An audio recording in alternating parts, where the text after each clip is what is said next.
So what's up, everybody? This is Umair. As you guys know, we are running and expanding real estate investor communities all across the country. Today, I'm actually in Utah visiting a friend's property. I'm gonna walk you guys through this deal, and then he's gonna show you how he's made over 7 figures just by understanding multiple real estate investing strategies. Thanks for tuning in. Comment below and check it out.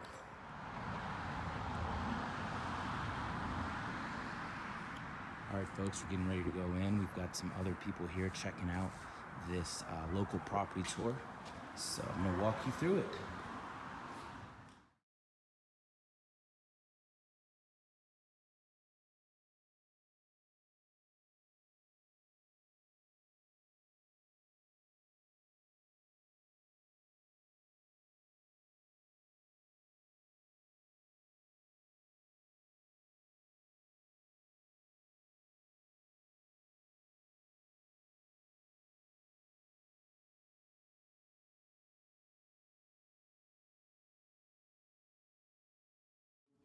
Used to be a videographer, actually ran my own video production company for over a decade, and that's what we did.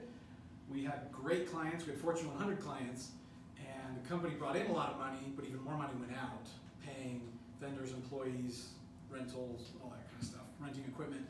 And so we were in a position where we decided we needed to do something different.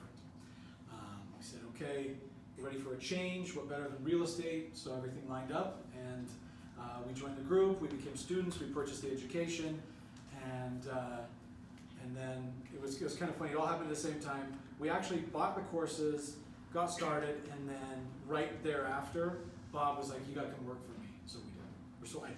So that's how we got started. We dove in, started studying as much as we could, meeting as many people in the community as we could. Said, "This is called motivation. Let's make this happen. Let's make it happen fast." So this property was our fourth flip, I believe, that we picked up. So this was the fourth one that we picked up. We call it Grandma's house, affectionately. We've got some before and after pictures. When we bought it, it was not trashed. It was simply outdated. And so it was one of those, it was an older couple who lived here. They lived here for 20-something years, and they were moving. So it was just really outdated. So I'll show you a couple of photos. This is the room where we are right now. You can see the before and the after. So we did primarily cosmetic changes. We did a little minor structural updates, but basically everything you see, texture, trim, doors, flooring, electrical, plumbing, bathrooms, kitchen, everything. We blew out some walls, replaced some windows. That window's broken. That was from our tenant. That was not us. So we made some good updates. This was the kitchen before and after. It's probably the biggest contrast. We actually blew this wall back. So that wall, if you notice the kitchen, it's called a galley kitchen. It's really nice and large. It's because we actually extended it by 5 feet, blew it back into the laundry room, which still is a huge laundry, but anyways, a little bit better now. Familiar with the term house hacking? Who can say what house hacking is? You land in the property and rent it out or fix it up or something. Yeah, so living in the property that you already own, somehow creatively fixing it up, renting it out, figuring out, like you're a college student and you buy a house and then you rent it out to 7 of your buddies, so you end up living there for free and then actually making money to live while you go through college, right? That's like the most common way when people think house hacking, that's what they do. So we said, how can we make this better? And so that's what we've got, extreme house hacking here. So step one, if my pen is going to work here. Okay. So step one is acquisition. Okay, so step one, acquisition. And I have notes here. So yes, I'm cheating off these notes. That's because I want to make sure I'm giving you guys accurate numbers. For me, it bothers me if somebody's like guessing on their numbers. I want to make sure I'm giving you truthful information. So I actually went through and double checked all these numbers to make sure that I'm not exaggerating anything. I want to make sure that I'm giving you guys the accurate numbers. So this property, we bought it in 2016. Any guesses what we bought it for? Some of you already know. It's 2,600 square feet. It was a 4-bed, 2-bath. No, it was a 3-bed, 2-bath, built in 1968. 300. 300? 200. 140. So they had it listed for 195 is what they had it listed for. And we actually purchased it for 180,000. Now the interesting about that is they had offers for over 200. Cash offers for over 200. But because of the negotiation strategies that we've learned, we were able to beat out all the other guys and get it for 180, for 15 less, or actually it was 20 less than some of their better offers. So we picked it up for 180,000. Now, one of the things with real estate that's really important is you have to have money to do real estate. It doesn't have to be your money. So, how much out of pocket do you guys think we spent to purchase this property? 20%. Who said 20%? You're out of here. I don't know how they do things over there in DC. No, just But here in Utah, nothing out of pocket. Now, where did I get this? Christian mentioned at the beginning, mindset, knowledge, and relationships. Relationships that we had built with friends in the community. We had a phenomenal deal that we were able to pick up. There was plenty of equity, there was plenty of upside. So we were able to get the money, all the money we needed to purchase the property without any out of pocket. Now we fully renovated it. We put 40 grand into the reno for the project. And now we could have sold it at that point in time. It took us about 4 months to do the project, and we could have sold it. We would have netted about $40,000, which would have been a nice net profit. In and out, no money in the deal, would have been great. We chose not to do that, and we said, let's go and do something more. Let's continue rather than just stopping at 40 grand. Let's continue. So that's where we come to the next spot, the next step, which is the refi. Now, when you think about refinancing a property, what do you typically think? What would you do if I said, hey, go refinance your property? What would you say to do? Go to a bank. Go to a bank, and then what are you going to ask for? A refinance. Refinance into a A mortgage, right? That's the common thing. Say, work with a bank, refinance into a mortgage. So one of the things that we learn in our group, not just investing strategies, but financial strategies. And so you may or may not know this, but a mortgage is actually the most expensive way to pay for your house. So we don't like expensive. We like inexpensive. And so what we did is we went to the bank and we said, hey, we want to refi, but we want to refi into a HELOC. Anybody know what a HELOC is? Home equity line of credit. So it's a line of credit that's secured by the property. We said, look, we got this HELOC, and they said, hey, you guys just bought this property like 4 months ago. You can't refinance it yet. We're like, actually, we can. Do an appraisal, you'll see we've got plenty of equity. So they said, okay. The appraisal came back. Remember, we bought it for 180, and the appraisal came back at, whoops, having issues with the appraisal, pen keeps turning off. Appraisal came back at 280. Nice. Now, on public record, we only owed 160. So in the bank size, we had $120,000 in equity. So they're like, well, yeah, we can refi it. You got equity, right? A house that's worth 280 and we have $120,000 in equity. They're like, yes, we can do that. So we were able to go ahead and refi with them. Now, by doing that, when we got in, we were able to start with a strong equity position, right? Going into it. No down payment, because the equity was already there. And here's the best part, the monthly payment. What would a typical mortgage be for a $280,000 house? Mortgage payment. 1,200 maybe. 1,200. Yeah, it depends on your interest rate, right, and how much down. But yeah, probably $1,200 to $1,500. Our payment.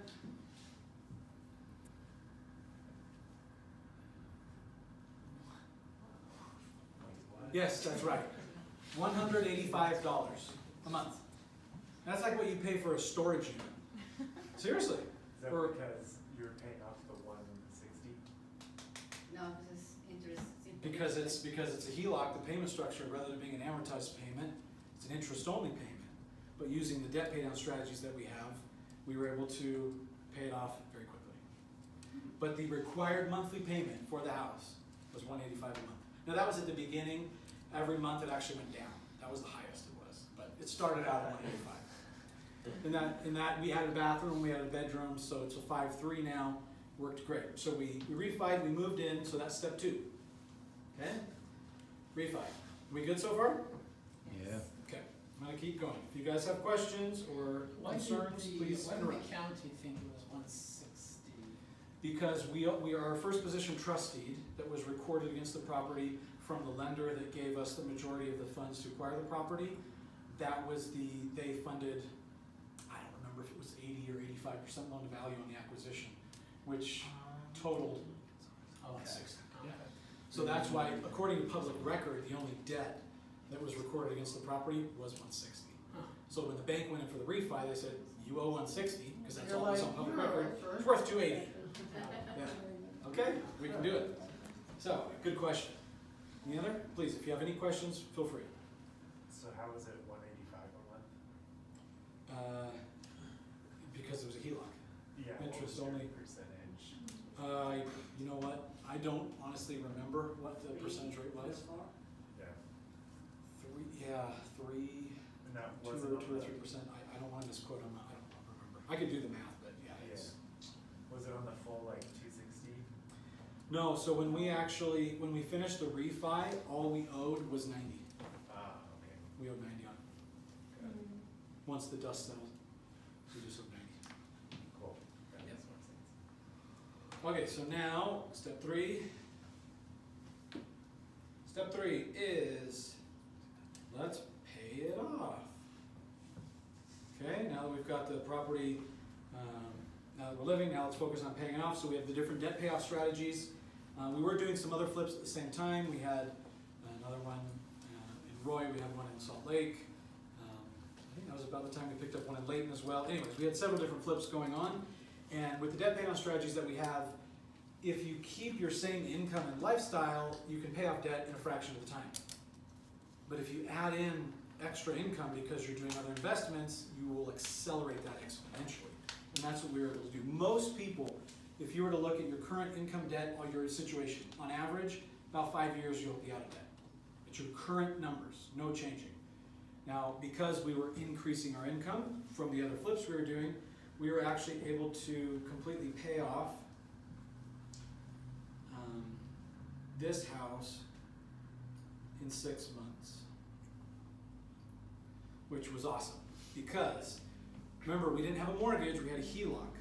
Now this HELOC has a limit of $245,000. It's a line of credit.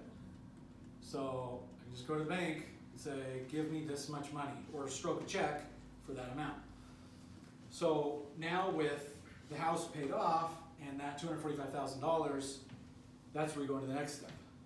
Time to start accelerating and duplicating the growth in this property. Oh, by the way, this house, we bought it for $180. If we were to sell it today,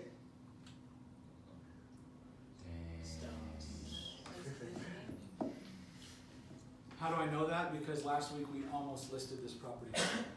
We changed our mind. You'll see why. But yeah, we were going to list it, and conservatively, I mean, we would have got between $475 to $500 for it. Did you mention that you moved into this property to change the charge? I'm sorry. Did you mention that you moved to this property? Because that helps a lot what you are doing, right? Yes, in step 2 we refied. Oh, did I not clarify that? Yeah. When we refinanced, we moved in. Sorry if I didn't make that clear. We refinanced and we lived here. So basically it was a brand new house, no down payment, no money out of pocket to buy it or rehab it or move in, $185 a month, and then we lived here in a brand new house that we just, I mean, the house isn't brand new. It was built in '68. Guys, I mean, this is a nice looking rehab. This is 5 years old. Imagine what it looked like 5 years ago when we moved in. It was brand new. It still smelled fresh. Now it doesn't smell fresh. But it was a brand fully renovated to our personal preferences. So yeah, thank you for clarifying that. Yeah. So payoff $475, but we're keeping between $475 and $500 is what we'd be looking at to sell right now. Okay, let's go to, that was step 3. Now let's do step 4. Step 4. Excuse me, right, quick. Yes. So you were, you had a house before, but you having a higher mortgage payment.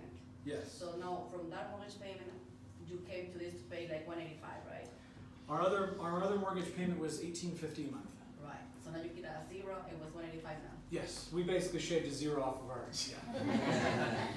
and it was $18.49 a month was that payment, so $18.50.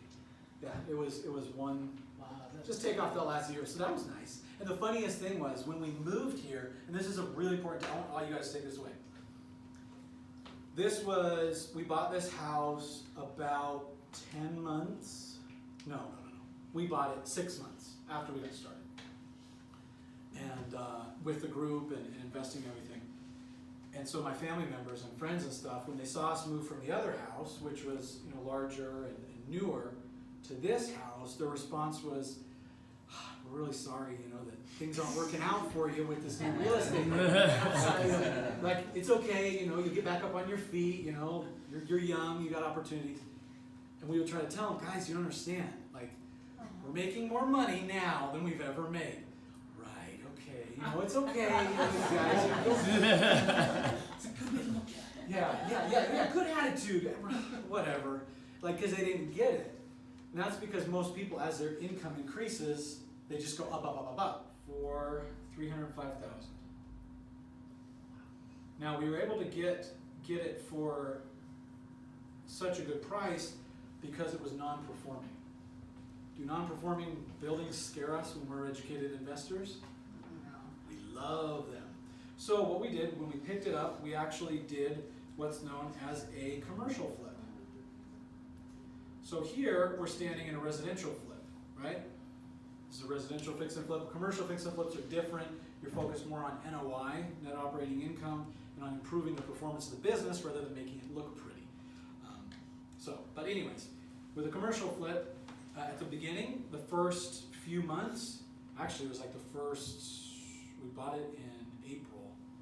The first 5 or 6 months, we didn't cash flow that thing because we were trying to get tenants out and get the meth remediated and the bugs and all that stuff.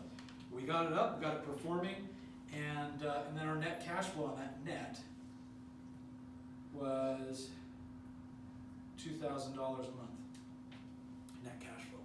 Now that's our gross was about $4,700 a month. But gross doesn't matter. What matters is net, right? After all of our expenses and everything, we were at $2,000 a month. Now how did we fund that? We took some of the money off the HELOC from here and then purchased that. Put that as a down payment there. So up to this point, we're still 0 out of pocket. We're just bouncing from one property to the next to the next. We had that property for a couple years. In total, our total net on that was about $60,000 after all expenses.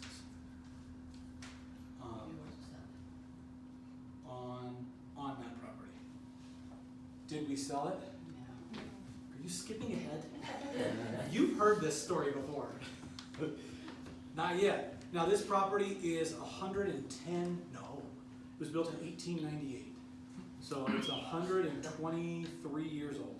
Wow. It has some deferred maintenance to it.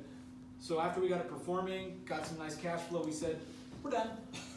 We're gonna sell this and get away from it because we don't want to deal with any potential issues. So let me just. So we definitely.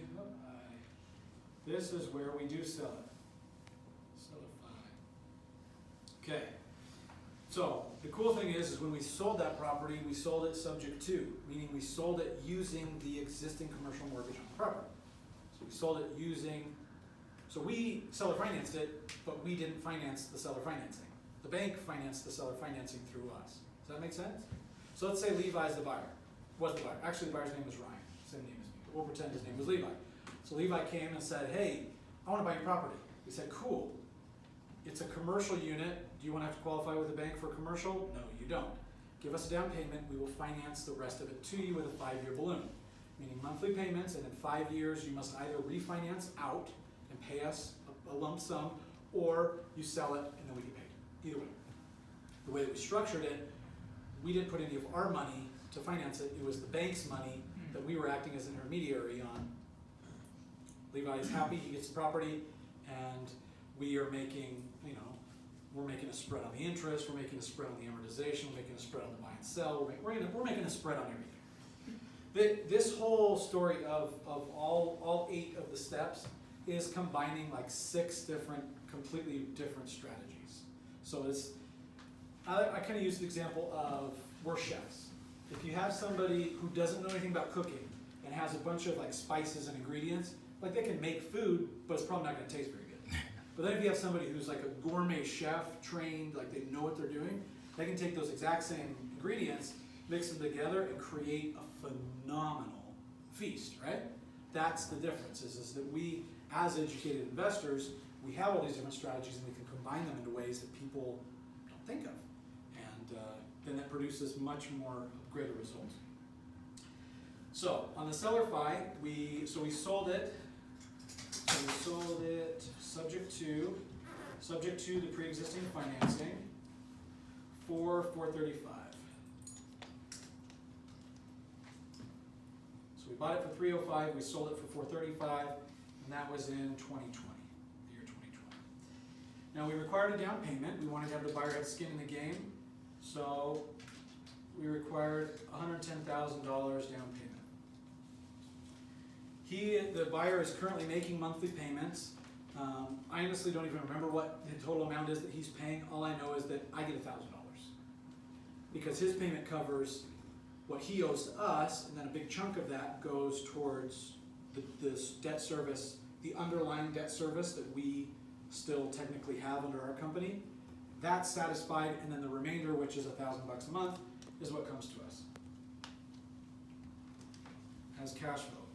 Now you might say, well, why would you, up here you were getting $2,000 a month, why would you want to sell it and only get $1,000 a month? We have our reasons. Granted, we're getting less cash flow now. Are we responsible for the deferred maintenance? Nope. And we knew when we sold it, and we told him there's over $60,000 in deferred maintenance that needs to be done on the building. And he knew it when he bought it. We're honest. We're like, this stuff needs to be done. In fact, the same property manager that we used still manages it to this day. So he gave a lot of insight. No, that's not our problem. Taxes, not our problem. Tenants having to be evicted, not paying, not our problem. None of it. That's not our issue. We are the bank. We simply get our money every month. What happens if he stops paying? We'll foreclose on it. We'll take it back. Do you think he's going to let us foreclose? No. He has $110,000 in. No. So I'm not concerned. But if he did, we're fine. We'll make out even better. But I don't see him stopping paying. So $1,000 a month. Now we have a balloon. A balloon, sometimes it's referred to as a call. We have a balloon payment in 2025, right? Because it's 5 years after, in 2025. And our net off of that, once again, I don't remember the total amount, it's 3 something, but the balloon is, what we're going to net on that is going to be $125,000 off that net. Off of that balloon. So, or actually, so our balloon, so basically we were 110 down, we're $1,000 a month for 60 months because it's a 5-year term, then 125,000 on the balloon on the back end. So our total on that transaction is 295,000. More than people make in years. Yeah. And how did we acquire that property? 0 out of pocket, leveraging another property that we acquired 0 out of pocket. Starting to see a pattern here, right? Quick question. Yeah, So when you bought that 6 days, you bought it with a mortgage or was it? a commercial mortgage, yeah. Commercial mortgage. So if you look on my credit report, none of this shows up. I don't have a mortgage on that property, one of our companies does. Yeah. And we used an all-inclusive trust deed to subject to it over to him. So, and then like we've got all the ways that we're arbitraging what we're doing with him. So all in all, yeah, we're 295. Is there a reason you used a mortgage on this one instead of using another line of credit? it was basically boiled down to the ease of, well, at that point in time, we didn't have a large enough line of credit to be able to finance it. We put down, it's like 70,000 as a down payment that came from the HELOC here, and then it just in running the numbers, it made sense to just do a commercial mortgage and call it good. So, and our commercial mortgage has a 10-year balloon on it, but our seller finance purchaser has a 5-year. So his call on his note is actually 2 years before our call.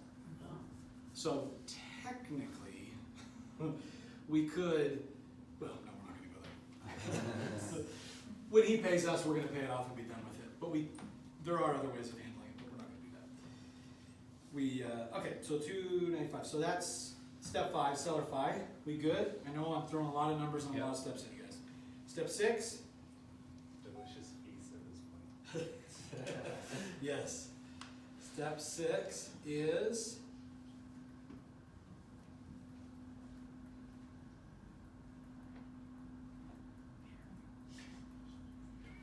free dream home. Now, I'm not being facetious here. Literally. This was, so we lived in this house here for 3 years while we were doing this, and then we said, okay, we're ready to expand. There's only 3 or 5 of us in our family, but we said, we're ready now to go and live in a place where we're a little more comfortable. So we designed and built a 5,100 square foot house, 7 bathrooms, or 7 beds, 5 baths on a half an acre. Some of you know that house, it's gorgeous. And, but being real estate investors, we said we are not going to pay for this house. We gotta figure out how to make our investments pay for it. So, our down payment on the house was $110,000. Where do you think that $110,000 came from? Yeah, 6-plex. That's right. Good old Ryan, remember that was his name, Ryan, the buyer on the 6-plex. He paid our down payment on our house. Thanks, Ryan. So it took about a year because it was it was a new build and we custom designed everything in the house. So we went through that process, designed, built the house. Now, once again, because we're real estate investors, this was like in a super hot time. People were fighting over lots. We were able to build a house for way less than it would cost because we have knowledge. We have knowledge, we have relationships.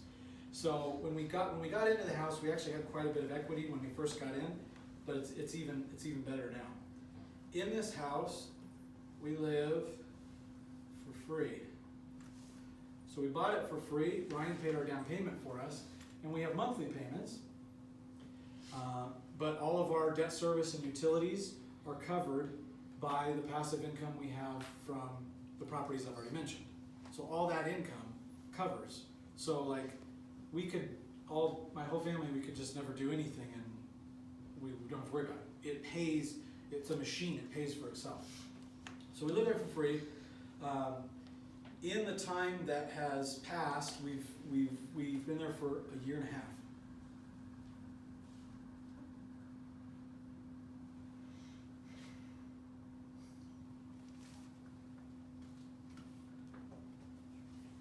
And we have $500,000 in equity in that house now because of the way that we've built it and designed it and with what the market has done. So that's nice.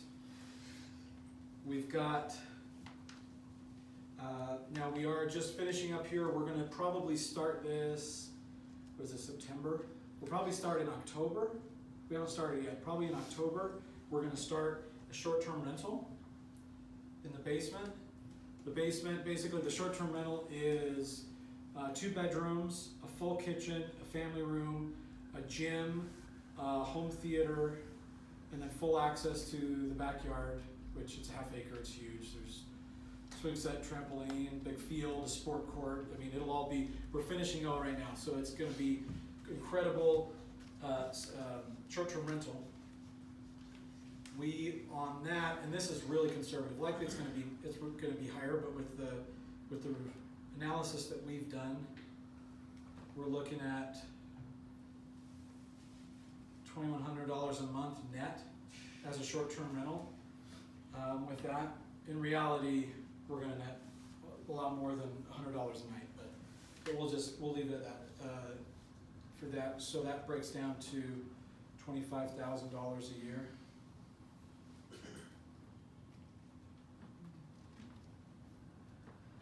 For the basement. Now, once again, we still have use of everything, like our home theater and everything. I mean, it's the basement, and we can still use it whenever we want, but it's also available for the short-term tenants as well. So that's where we're at right now. This is step 6, free dream home, 500,000 equity, 25 grand a year on that.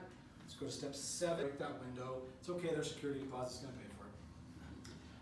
But they just moved out, and in our first year, we netted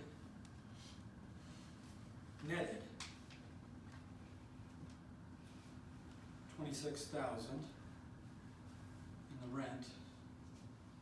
Now, now the rents have gone up, and so we have it listed, and we have a lot of people biting. So that's why one reason why we pushed the tour to this week, because I don't think this is going to be vacant next week. It's going to be occupied. $2,700 a month on the rent for this house for traditional renting. Now, obviously, we have some expenses. We've got property taxes. We have insurance that we have to cover. Everything else is covered by the tenants. They pay all utilities, and the house is free and clear. So we basically, our net, our gross is 32, is 32.4, is 32, but what matters is the net. Our net is 30 a year. On this one, oh, that's a year. Got one more way. Lending. Remember, on this house, we have a HELOC. Question. So can you increase your HELOC on this one or not anymore? Yes, we are waiting, because right now we're trying to we built the other house when like a week before we were going to close on the other house. It was when the financial sector of the world went berserk because of the pandemic, and so like tons of things shut down. So we had to start back at square one on how we were going to fund the property where we live now. So that threw a little bit of a wrench in things, otherwise we'd have even more cool things on here. Because of that, we've had to restructure a few things. I mean, it still worked out great. We're trying to find a bank right now who will give us a HELOC for the amount that we want on that house, yeah. Because, I mean, there's a lot of banks that will do 90% loan to value, but how many banks in Utah do you know that will do a $900,000 HELOC? Yeah. That's not. Most of them cap at 4 or 5, so we're like, no, you can do more. So we're trying to find somewhere that will give us, when we do that, that's going to open even more opportunities. Once that's in place, we will pull another HELOC on here. And that will be It'll be an investment property. Only HELOC, yeah. HELOC. But because of the increase in the value, we'll be able to get a much higher. But with what we're stuck at right now, with what our limit, I feel Nice stuck. place to be stuck, right? I feel stuck. It's frustrating because we haven't, we've got a bunch more. That's why we were going to sell, because we wanted to be able to tap into that equity so that we could turn around and put it to work. But either way, we still have $250,000 available here on the line of credit. So what we're doing with that is, of course, putting that to work using another strategy, and where we're lending that and helping out other people. In fact, we just picked up. Where's Juan? Oh, Juan disappeared. He was here just a second. I was at a property with him today. We walked through in Ogden that we purchased yesterday, that we financed for him. So he's doing a flip. He's going to make a bunch of money, him and his partners, and they're super happy. We funded the property so they can pick it up. He wins, we win. Through the lending that we do, so we love doing lending and helping people out, because, I mean, not everybody can be a flipper, not everybody can be a wholesaler, right? People have different interests, and so one of the things we enjoy doing is lending and helping other people be able to make their deals happen. Here at Grandma's old house, Grandma's little house, no money out of pocket, bought it, and just the domino effect from one to the next. So I'd say we did better than just flipping and selling it, because we made 40 on that. I think we've done a little bit better then 40. We've got, so adding up all the numbers, we've got 475 is our equity now. We made 60 on the babies when we were the direct owner, the landlord versus being the bank. Once we sold it, became the bank. We got another 295 there. Where we live now, where we live free, we've got the $500,000 in equity there, plus the 25,000 a year on the short-term rental. Then we've got the 26 that we already netted on this one, and then now we're going to be doing the 30 because the rent's gone up. 30 a year net, plus the 30 a year net on the equity here. Does that make sense? Lots and lots of numbers. So we're 1.3 million in earnings, in equity, and